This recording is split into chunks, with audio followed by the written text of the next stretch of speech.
Hello YouTubers and welcome back to my channel. This is going to be another welcome to the channel video, and as you can see it is on the FTX gladius. I think that's how you pronounce it. If it's not, I do apologise.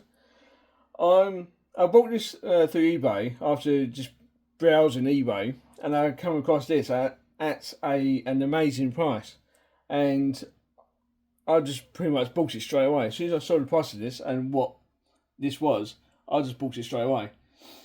A few days after that, I received it through the post, and I had to look through it and making sure that everything works as described. And yes, everything does work, and I'm very, very happy with the deal I got with this. So I'm going to show you what I got with it, and in my next video, I will do a running test onto my course. But I do know it works because I've already tested it. And I know how well this actually performs.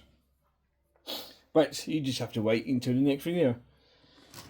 So going onto this, I was a bit surprised because in the photos I didn't actually see this carrying case. So when I opened the box to see this, I was very surprised to actually sit in there, and I'm very happy with it. And inside is the controller, and it is the FlySky GT5. Now, as you may know, I have got one of these already, and I'm very, very happy of the way this actually performs. It's nice and light. It's got 6 channels. I've already explained it in the past, so I'm very happy with it. I looked in the pockets to see if there's anything else in it, and I have got the user manual for the controller. And within this pocket, I thought it was just a buying plug for the receiver, for as and when I buy new receivers for this controller. But lo and behold, it's not just the buying plug. I've got a spare receiver as well, and I'm very pleased that it comes with a spare receiver because I need another one. So yeah, that's in there. Very happy, and that is what's in the case. And I say I'm very happy that I got this case. It was a nice surprise. So moving on to the battery, he did state it comes with a battery, and he didn't say much about the battery. I can only go on by the photos that he supplied.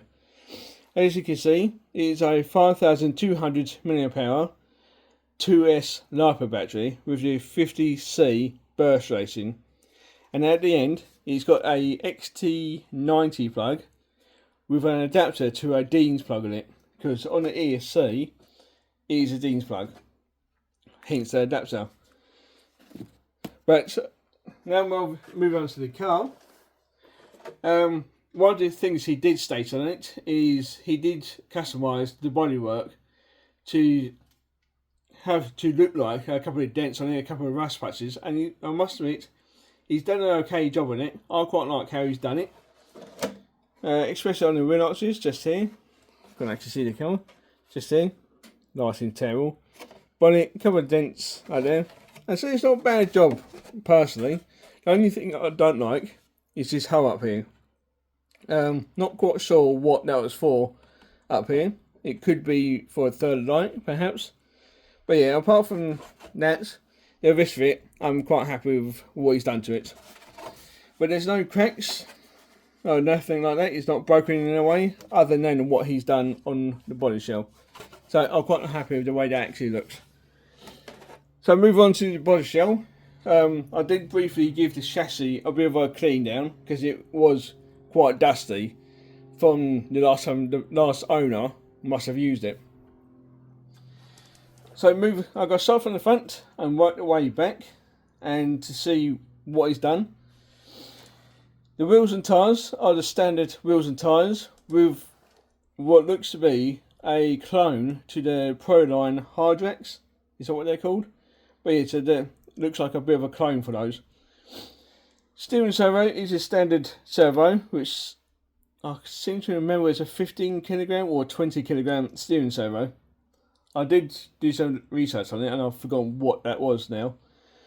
And I also know, standard at the box, it did come with a Hobby Ring 1040, and it sits at the front next to the receiver.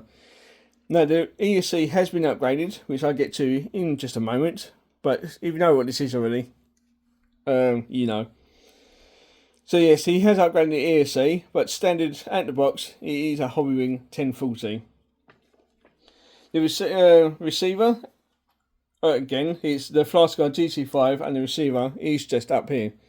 That's why I was glad to have a spare one in the box as well.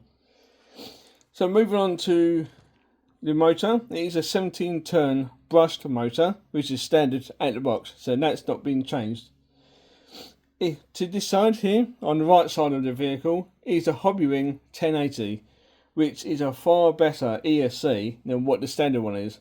The standard 1040 is okay ESC, it's good, but the 1080 is, you can program it more than we could with the 1040.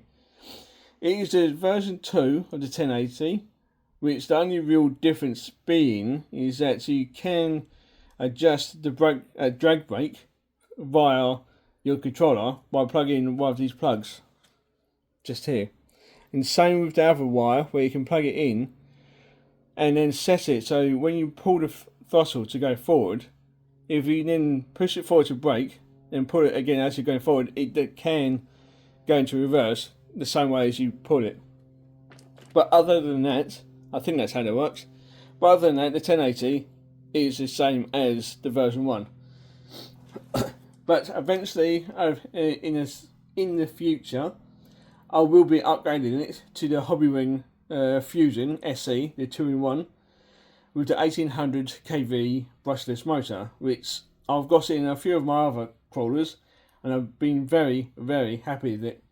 But for now, I have tested all my course just to make sure everything works, and I'm pleased to say it does, and it actually performs very nicely, even with the brushed setup it's got. Now, being the Gladius, in the centre here, it has got a 2-speed gearbox, high and low, and it does shift gears quite nicely, and all the gears sound perfectly fine. And again, being second hand, in the future I will strip that down, clean it and re-grease it, because I'm not sure when the last time it was done. So that's a future job, but not now. To each side you have got mini servos.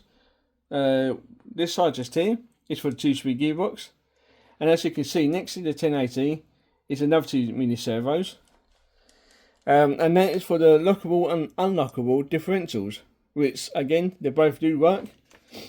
And as I say, it does make a big difference having that feature on this particular crawler. Talk about axles as well before I completely forget. It is sitting on Porter axles, which again, it made a huge difference. Just given how, I'll try to tell all this out actually, just to give you that extra bit of clearance when going over rocks, branches, sticks, wherever you take this crawler through. That's being on portals does make a huge difference. The drive sides are plastic, which I'm quite happy with. Skid plate is underneath. It's not much to say in there. It is on a 4-link rear suspension and a 3-link with a panhard bar. Yeah, it has got a panhard bar at the front and a 3-link as well, which again, that's a fantastic setup. Now move on to the back. Same with the front. It is on Porter axles with the lockable differential. I do like how this wheel arches do protect it from major dirt and dust, because I've got the same feature on a few of my other crawlers and they actually do work. So next is the latest crawler. Oh yeah, before I forget as well, I keep forgetting all the different things, I apologise, is a Dean's plug. I will be changing this to a XT60 plug because I'm not a lover of the Dean's one. As I found out trying to unplug this from the battery, it was quite difficult to pull it apart. So I will be casting this off and putting an XT60 plug. At the time of this recording, I have ordered an adapters to come from my XT90 plug to an XT60 one.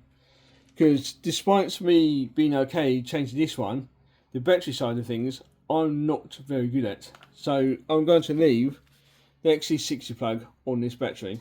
for as and when I use it. So that is my latest addition to my collection, and in the next video I will be taking onto my course and showing you the performance of this gladius. So thank you very much for watching, and I'll see you then.